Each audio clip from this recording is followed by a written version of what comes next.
Da li je moguće da su ljudi nastali od majmuna? Pa i nije baš. Više nekako izgleda kao da su nastali od miševa, odnosno pacova.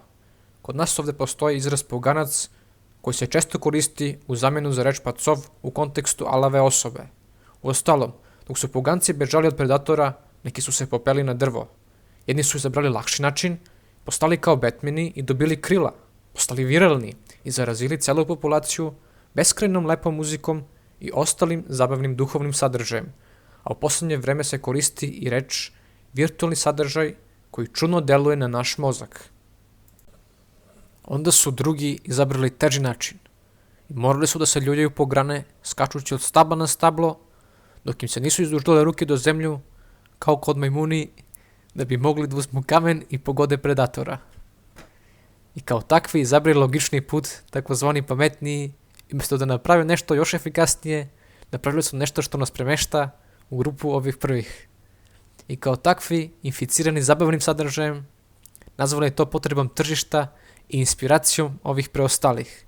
E sad, od male preostale grupe ovih drugih koji spavaju i ili rade nešto najosnovnije u kući, posle napornog posla, neki su se izdvojili i kao takvi majmuni uspeli su da izmisle vruću vodu na crvenu slavinu. Dobro, sada se skonta, oni što su u vruću vodu su pocrveneli, a oni što tumaraju po sneg su poplaveli. I umjesto da rade naporan rad, sedeli su, čutali, hodali kao delfini što plivaju po akvarijum, tamo vamo, dok im se nije upalila silica iznad glavu. Mada neki dalje hodaju natam navam i osoba koja je najbolja u tome, to jest najbolje zbegava prvu grupu, dobije pehar, što ih opet vraća među Batmane i Supermane. E sad, ovi treći su počeli od samog početka da ubijaju svoju vrstu i jedu je. To su zapravo ovi predatori od kojih bežimo. Mačke, kučići, teletabisi, samo oni ne žele svakog da pojedu, nego, pa dobro, ko shvati, shvatit će, i tako dalje. Orlovi mišari, reptili, to jest zmije, i opet tako dalje. Dobro, lešinari su isto predatori, samo dođu na kraj i samo pokupe mrvice.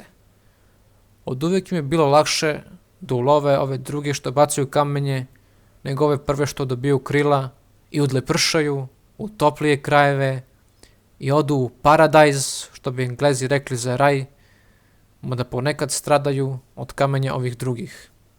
Kao Stefan prvomučenik od razbesnele rulje judejaca, razbesnelih sudija, na osnovu engleskog prevoda, dakle Englezi za suđenje pišu Jud Ging.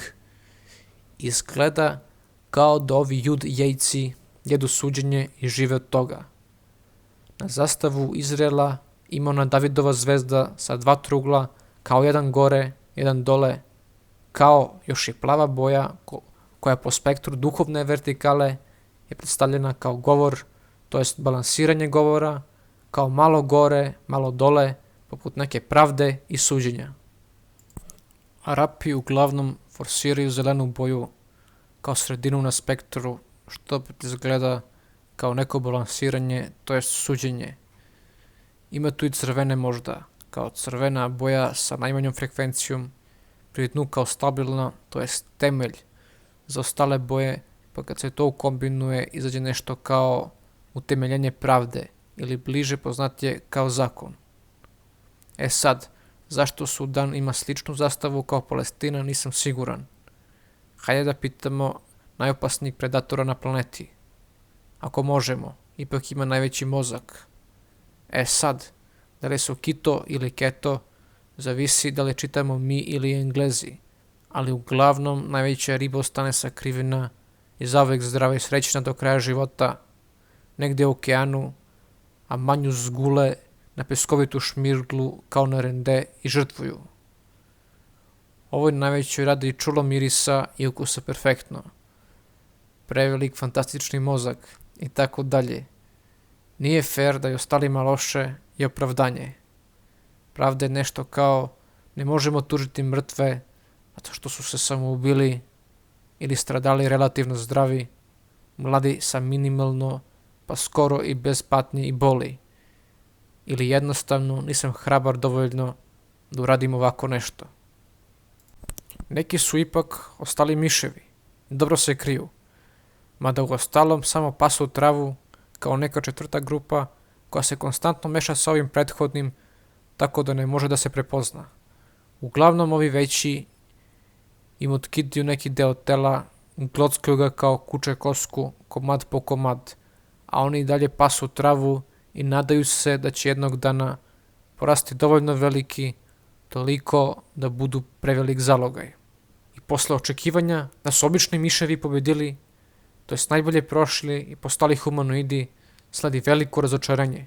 Ovo je pobednik. To je stablo, to je drvo, biljka, kako god. Dakle, strpljivo čeka da nasumične kosmičke sile izbalansiraju stvari, da nema patnje i boli, dok se usput hrani svim ostalim organizmima. Ali nije uvek pobednik drvo.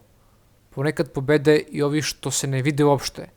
Dakle, planktoni kao jednoćelijski organizmi i virusi su apsolutni pobednici, koji uz pomoć svoje kompjuterske žene prave paralelni svet robota koji izgleda isto, samo je materijal drugačiji.